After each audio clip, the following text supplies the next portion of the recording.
예, 전해드린 대로 다음 달 한미 정상회담을 앞두고 김성한 국가안보실장이 전격적으로 사퇴를 하면서 그 배경을 놓고 여러 가지 추측들이 나오고 있습니다. 두 분과 함께 정치권 소식을 자세하게 짚어보도록 하겠습니다. 정호김 전 새누리당 의원 그리고 김정욱 전 청와대 행정관 나오셨습니다. 안녕하세요. 네, 안녕하세요. 자, 이거 다음 달이면 바로 이제 윤 대통령이 미국 국빈 방문을 앞두고 있는데 이 안보실장의 전격적인 사퇴는 그 누구도 예상을 못한 그런 상황인데 이거 좀 어떻게 해석을 해야 될까요? 사실 그 안보실장이 교체될 것이라는 얘기가 이렇게 나왔을 때 그 전날 같이 대통령하고 오찬을 하면서 그러한 그 추측을 불식시키려는 시도가 있었습니다. 그리고 겨우 하루 지났는데 사퇴를 하니까 이거는 말이 나올 수밖에 없고 사퇴의 배경에 유명한 아이돌 그룹인 블랙핑크 얘기가 나오더라고요. 만약에 정말 블랙핑크에 대한 보고를 안 해서 사퇴가 된 것이라면 더 큰 문제죠. 왜냐하면은 한미 정상회담은 콘서트가 아니라 정말 중요한 의제가 있거든요. 그 의제가 뭐냐면은 우선 북핵 문제 때문에 한미 간의 확장 억제를 어떻게 더 심화시킬 것인가의 문제가 있고요. 또 경제적으로 이 반도체라든지 IRA라든지 미국이 자꾸 뭔가 이렇게 그 한국의 어떤 반도체라든지 자동차 산업과 관련해 가지고선 뭔가 이렇게 미국이 장벽을 만들려고 하는 이 시도를 제거해 줘야 되는 외교적인 그러한 그 과제가 있는데 블랙핑크 공연과 관련해 가지고 이것을 7번인가요? 보고 7번이나 올라갔는데도 보고를 안 했다라는 그 자체도 이상하거니와 만약에 블랙핑크 때문에 정말 실질적으로 경질이 된 것이라면 그것도 좀 납득이 안 되는 그러한 상황이라고 볼 수가 있습니다. 자, 이 말씀하신 것처럼 이 블랙핑크와 레이디 가가가 또 이제 등장을 하잖아요. 미국의 세계적인 팝스타. 이 두 가수의 합동 공연을 미국의 이제 바이든 대통령의 부인이죠. 질 바이든 여사가 이제 아이디어를 내서 이거를 합동 공연을 하면 어떻겠냐라고 이제 아이디어를 냈던 건데 이게 이제 보고가 안 돼서 이것 때문에 이제 그만뒀다는 건데 이것 때문에 그만뒀다는 것도 방금 의원님 말씀하신 것처럼 이해가 안 가지만 보고를 안 한 것 자체도 좀 이해가 안 가는 부분이거든요. 말씀하신 것처럼 한미 동맹 70주년이기 때문에 문화행사 할 수 있는 것이고요. 그 문화행사라고 얘기하는 것, 그러니까 본회담과 다르게 문화행사를 잘하게 되면 우리의 관계가 훨씬 더 돈독하구나라고 확인할 수 있는 내용들입니다. 근데 이거 실제적으로 정상회담의 부대행사인 거예요. 그렇죠. 본 행사의 내용들 같은 경우는 한미 정상 간의 70주년에 지금까지 산적해 있는 문제 또는 앞으로 미래로 가야 될 방향에 대해서 좀 이정표적인 어떤 내용들을 남기는 게 더 중요하기 때문에 지금 대통령실에서 흘러나오는 얘기나 언론에 나오는 얘기에 의하면 이 문화행사 때문에 예를 들면 문제가 생겼다라고 얘기하는데 이건 보고가 안 될래 안 될 수가 없어요. 이게 기밀사항이 아니거든요. 기밀사항이 아니게 되면 외교 전문상에 다 올라옵니다. 그러니까 외교 전문 같은 경우도 다 이제 예를 들면 2급 비밀 이상에 해당되기 때문에 일부만 봅니다만 대통령실에 있는 외교안보 라인들은 이렇게 보게 돼 있거든요. 그럼 이 내용들이 무슨 뭐 아무도 모르는 내용이 아니고 다 아는 내용인데 또 이 내용과 관련해서 저도 1차장이든 2차장이든 보고라인이 있을 거 아닙니까? 보고라인에서 안보실장한테 올라갔을 거예요. 안보실장이 윗선에 보고하지 않았다는 건 안보실장이 대통령에게 보고를 하지 않았다는 얘기인 건데 근데 안보실장만 경질성 사의 표명을 한다? 보고하지 않은 사람도 있을 거 아닙니까? 그럼 예를 들면 안보실장이 1차장이 보고했음에도 불구하고 그것을 쥐고 있었다? 이것도 말이 안 되는 상황이어서 또 그다음에 이 문제가 계속 부각되면 제일 큰 문제가 뭐냐면 질 바이든의 카운터파트너는 김건희 여사가 돼요. 그럼 오히려 이 문제가 소위 김건희 여사와 관련되는 문제로 확장될 수 있는 부분이 분명히 있습니다. 그래서 왜 이런 부분으로 해석을 해서 얘기를 하는지 모르겠어요. 이것만 또 해석할 수 없는 이유 중에 하나는 뭐냐면 그 이전에 이미 한일 정상회담 이전에 의전비서관이 사의를 표명했었고 지금 한미 정상회담 앞두고 실장 이전에 또 외교비서관이 사의를 표명한 일이 있었단 말이에요. 이런 일련의 과정으로 이해를 해야 되는 것이지 소위 문화행사로 얘기하는 건 이 사태를 좀 축소하려고 했다는 것 같은데 그렇게 이 문제가 풀리겠습니까? 국민이 봐도 상식적으로 이해가 안 되는 태명인데. 자, 그렇다면 뭐 다른 이유가 만약에 있다면 어떤 게 예상이 되십니까? 제 생각에는 오랫동안 누적돼 있는 갈등이라고 봐요. 그러니까 이 갈등이 두 가지일 겁니다. 그러니까 모든 정부는 마찬가지입니다만 소위 비둘기파와 매파 간의 갈등이 있습니다. 정책을 추진하는 과정에서 어떤 방향으로 갈 것이냐라는 정책적 갈등이 분명히 있는 것이고요. 제가 노무현 정부 시절 같은 경우도 마찬가지입니다만 이라크 파병을 앞두고 소위 비둘기 매파 간의 갈등이 되게 심했었어요. 예. 미국의 요구를 다 수용할 수가 있겠느냐, 수용할 수 없다라는 얘기도 분명히 있었고 또 남북 관계란 특수성 속에서 소위 남북 관계를 바라보는 시각도 다른 이런 측면들이 분명히 있습니다. 전 이런 갈등은 어디나 있는 거기 때문에 큰 문제는 없다고 봐요. 그런데 이런 갈등이 안보실장을 경질할 만큼까지 가지는 않습니다. 그렇다면 이 문제에 대해서 다른 시각으로 볼 수밖에 없는 건데 그렇다면 권력 갈등 아니겠는가 이런 고민이 있는 거죠. 그래서 계속 흘러나왔던 얘기가 소위 김성한 안보실장과 김태호 1차장 간의 어떤 뭐 업무의 스타일이든 아니면 대통령과 관계의 문제이건 상관없이 정책을 추진하는 과정에서의 자기의 주도성이라는 측면과 관련된 권력 갈등이 누적된 것이 아닌가라는 생각이 드는 것이고 예. 이 문제를 그대로 가지고 갔을 때 한미 정상회담이 제대로 진행이 될 수 있을 것인가라고 하는 내부적인 아마 상당히 많은 경로도 있을 거라는 생각이 들어요. 예. 이 경론 과정에서 대통령이 지금까지 이 문제에 대해서 어느 한쪽에 손을 들어주지 않고 있다가 적어도 이 상황에서는 어느 한쪽에 손을 들어줘서 정리할 필요가 있다라고 판단했다고 보는 게 제가 볼 때는 훨씬 더 타당한 해명이 아닐까 이렇게 생각이 듭니다. 예, 이 말씀하신 것처럼 이제 일각에서는 김태효 안보실 1차장과의 불화설, 자 이것도 이제 사퇴설로 이제 제기가 되고 있습니다. 좀 어떻게 보십니까? 그 얘기는 사실은 오래전부터 나오긴 했었는데요. 일단 뭐 때문에 사임 내지는 경질되었느냐에 대해서 당사자가 입을 다물고 있기 때문에 당장 그 얘기가 진실로 나오기는 쉽지 않을 거라고 보는데요. 여러 가지 언론 보도를 놓고 추정해 보건데 일단 안보실과 비서실 사이에 긴장이 있었던 것 같습니다. 그러니까 외교 안보 사안과 관련해서 비서실과 안보실 간에 소통이 잘 안 됐다라는 불평이 좀 있었고요. 두 번째 지금 말씀하신 대로 안보실 실장과 1차장 간의 갈등인데 이거는 이제 권력과 가까이 있게 되면은 아무래도 그런 알력이 생기는 게 자연스러운 현상일 수가 있고요. 비둘기파와 매파로 말씀을 하셨는데 저 두 사람은 외교적으로 볼 때 추구하는 바가 거의 유사해요. 한미 동맹파이고 또 일본이 중요하고 또 그런 쪽으로 이렇게 교육을 받은 사람들이거든요. 그렇기 때문에 알력이 좀 있었던 부분이 있을 것이다. 그리고 그동안에 여러 가지 논란이 있지 않았습니까? 최근에 한일 정상회담과 관련해서도 그렇고요. 그다음에 그 이전에 바이든을 만났을 때 바이든이냐 난리맨이냐 가지고 또 한동안 갈등이 있었고 또 UAE 방문해가지고 UAE의 적은 이란이다 그래가지고 또 이게 논란이 되기도 했었거든요.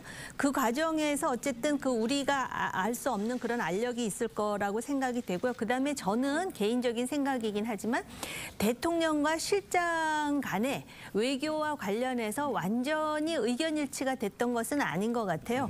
오히려 저는 안보실장이나 차장의 경우는 그래도 외교를 공부한 사람이기 때문에 아무리 매파라 하더라도 현실적인 그런 뭐라 그럴까요? 한계라든지 또는 돌파구라든지 이런 걸 고민하지만 대통령의 입장은 그거보다 훨씬 단순 명쾌할 수 있기 때문에 그런 상황에서 좀 의견이 안 맞았을 수도 있겠다라고 개인적으로 생각하고요. 좀 유감인 것은 한일 정상회담 직전에 의전 비서관이 나가지 않았습니까? 근데 지금 한미 정상회담을 앞두고 얼마 전에 말씀하신 대로 외교비서관 그리고 심지어는 안보실장까지 이렇게 이제 교체가 되는 상황을 만들게 되면 이 중요한 외교 사안을 앞두고 과연 우리가 목표하는 바를 달성할 수 있을지에 대해서 많은 사람들이 우려하고 있습니다. 예. 자, 그리고 이제 물론 뭐 권력 갈등도 있을 수 있겠지만 이 보고 누락에 의한 미국 측의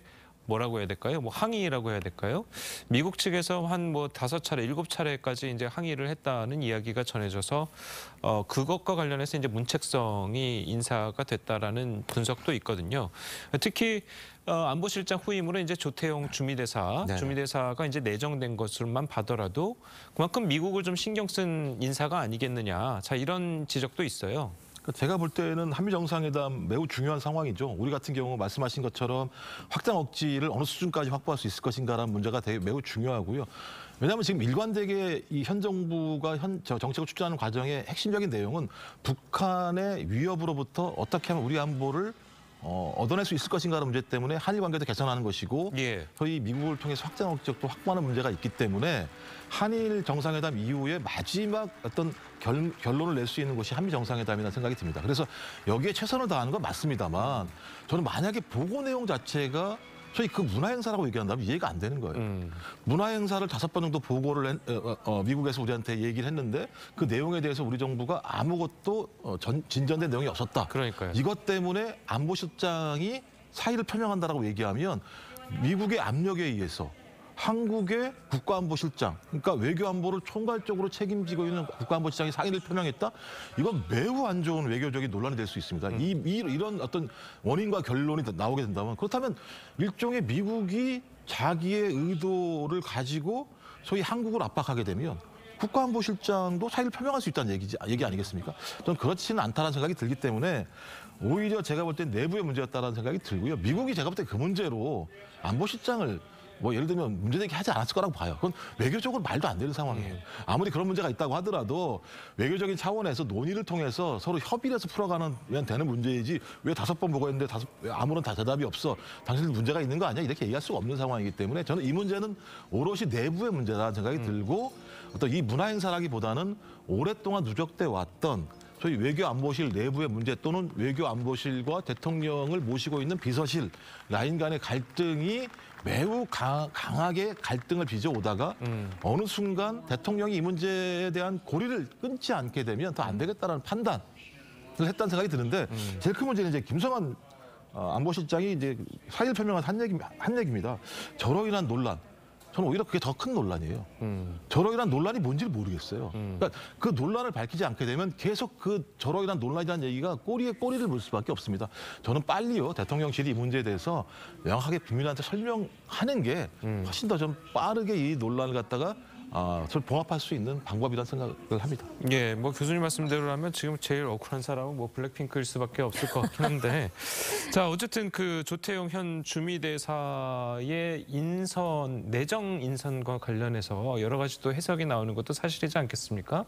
자 보시기에는 이 조태용 주미대사가 차기 안보실장에 내정이 된 데는 이 대통령실에 어떤 의중이 좀 반영됐다고 보십니까? 당장 한미 정상회담 해야 되는데 그 소위 적절한 그런 조율과 또 그 내용을 잘 알고 있는 사람이 아무래도 주미 대사 아니겠습니까? 예. 그러다 보니까 이제 급하게 미국 대사를 지금 안보실장으로 하고 또 외교 차관을 지금 주미 대사로 보낸다는 얘기가 있거든요.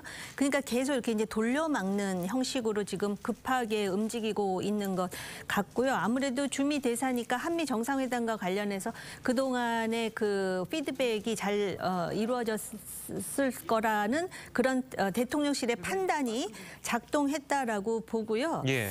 이거를 지금 그 블랙핑크 행사 관련해 가지고선 미국 측에 항의가 있었다고 만약에 대통령실에 누군가가 설명했다면 이건 굉장히 잘못된 설명이에요. 그렇겠죠. 다른 것도 아니고 문화 행사 관련해서 미국 측이 항의를 해갖고 대통령 실장을 바꿨다라는 그러한 얘기가 되는데 이게 지금 얘기가 됩니까? 미국이라는 나라에 대해서 우리가 무슨 뭐 현대판 4대를 하는 것도 아닌데 이거는 누군가가 그렇게 설명을 했다면 이 사람이야말로 좀 잘못됐다라고 말씀을 드리고 싶고요. 예. 그다음에 그 저로 인한 논란이라고 김성한 실장이 말한 거는 그럼에도 불구하고 블랙핑크인 것 같아요. 왜냐하면 다른 논란에 대해서 지금 드러난 게 없기 그러니까요. 때문에 그리고 이것이 미국 측의 항의라는 것이 아마 어떻게 된 겁니까라고 한번 물어는 봤겠죠. 왜냐하면 과거에 박근혜 정부 시절에 박근혜 대통령이 중국을 방문해가지고 소위 천안문 막루에 올라간 적이 있었습니다. 양쪽에 시진핑하고 푸틴하고. 예. 근데 그게 바로 2차 대전 전승절 기념이었거든요. 이게 미국으로 볼 때는 엄청나게 황당할 일이에요. 한미 동맹 관계인데. 그래갖고 우리 내부에서 저 미국이 아마 엄청나게 항의했을 것이다 하면서 우려를 했어요. 한미 동맹 관계를 중요하게 생각하는 사람들. 근데 나중에 알고 봤더니 오바마 대통령이 오히려 한국 정부에 대해서 그래서 한국의 입장을 충분히 이해한다고 했다는 거예요. 그러니까는 속으로는 부글부글 끓어도 그런 식으로 외교를 그렇게 막 가볍게 하는 나라는 아니에요. 적어도 미국이란 나라가. 그러니까 미국 측의 항의라는 말 더 이상 안 썼으면 좋겠고요. 또 한 가지, 이번에 조태용 이제 안보실장으로 이제 임명을 하는데 이 대통령의 외교가 말입니다. 적어도 이렇게 한 번에 이렇게 방패라고나 할까요? 그러니까는 대일 외교도 그렇고 대미 외교도 그렇고 나중에 이게 문제가 생겼을 때 책임질 사람을 하나 좀 세워둘 필요가 있어요. 이게 이번에 대일 외교에서 그대로 드러나잖아요. 과거에 다 그랬어요. 노태우 때도 그랬고 김영삼 또 심지어는 김대중 대통령 때도 그 외교에 있어서 소위 뭐라 그럴까요? 앞장서서 하는 사람이 있잖아요. 그래야만 나중에 책임을 질 일이 있을 때 그 사람이 책임을 질 수 있도록 해야 되는데 지금의 외교는 대통령이 모든 바람을 그냥 직격해서 맞는 그런 스타일이기 때문에 요번에 조태용 안보실장이 임명된 김에 그런 식의 시스템을 좀 갖췄으면 하는 그런 희구가 있습니다. 예, 알겠습니다. 자, 저희는 또 다음 소식 이야기도 좀 해보도록 하겠습니다. 일본 교과서 왜곡 문제를 놓고 이제 민주당은 윤석열 정부의 굴욕 외교 탓이라면서 대여 압박 수위를 높이고 있습니다. 이재명 대표의 이야기 먼저 들어보시겠습니다.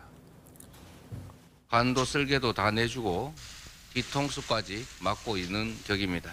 정부는 모든 방법을 총동원해서 일본의 도발에 맞서야 합니다. 양국 관계를 3.16 외교 참사 이전으로 원상복구시키겠다고 선언해야 합니다. 결자 해지해야 합니다. 대통령이 문제를 풀어야 합니다. 자, 국정조사 요구서를 이제 제출했어요. 정의당은 뭐 동참을 하지 않았고요. 네. 자, 그런데 이제 국민의힘에서 이야기하는 것을 들어보면 이재명 대표의 사법 리스크를 덮기 위한 목적이다. 자, 이렇게 이야기를 하고 있습니다. 이제 좀 그만했으면 좋겠습니다. 그러니까 모든 사안이 다 그러니까 민주당에서 하는 모든 행위가 이재명 당대표와 관련된 리스크를 막기 위해서다라고 얘기를 하는 건 예. 제가 볼 때 국민들이 납득할 수 없을 것 같아요. 이유가 왜냐하면 한일 정상회담을 잘하셨으면 국정조사 요구를 하겠습니까?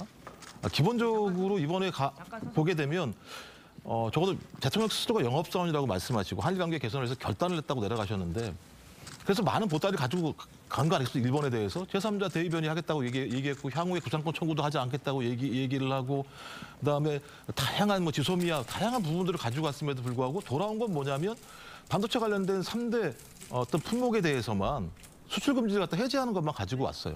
근데 그 이후에 그럼 좀 기다려봐라라고 얘기했는데 기다려봤더니 지금 외무상이 강제징용은 없다라고 얘기를 하고 있고 그다음에 역사 교과서 왜곡을 통해서 독도는 고유한 자기들의 영토라고 얘기하는 상황.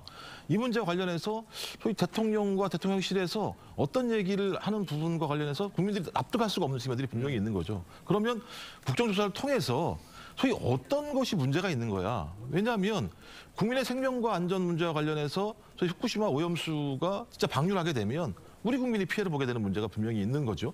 영토 문제와 관련해서 독도 문제가 걸려있는 문제이기 때문에 이건 헌법적 또 문제입니다. 대통령은 영토를 수호해야 되는 것이니까.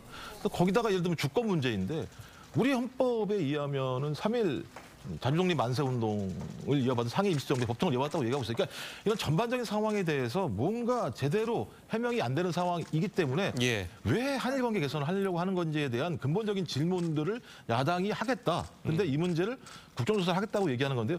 국정으로 쉽지 않을 것 같아요. 왜냐하면 이제 교섭단체 간의 협의가 분명히 있어야 되는 것이고 그래서 막을 거란 생각이 들기 때문에 좀 그렇다면 청문회라도 해야 되는 거 아닌가 생각이 들어요. 청문회는 비공개를 할 수도 있거든요. 충분히. 그래서 좀 국민들한테 설명하는 자리에 대해서 집권 여당이나 정부가 두려워하지 말고 소통을 할 때라고 생각이 듭니다. 지금. 예, 알겠습니다. 자, 의원님 보시기에는 이게 국정조사까지 할 사안이라고 보십니까?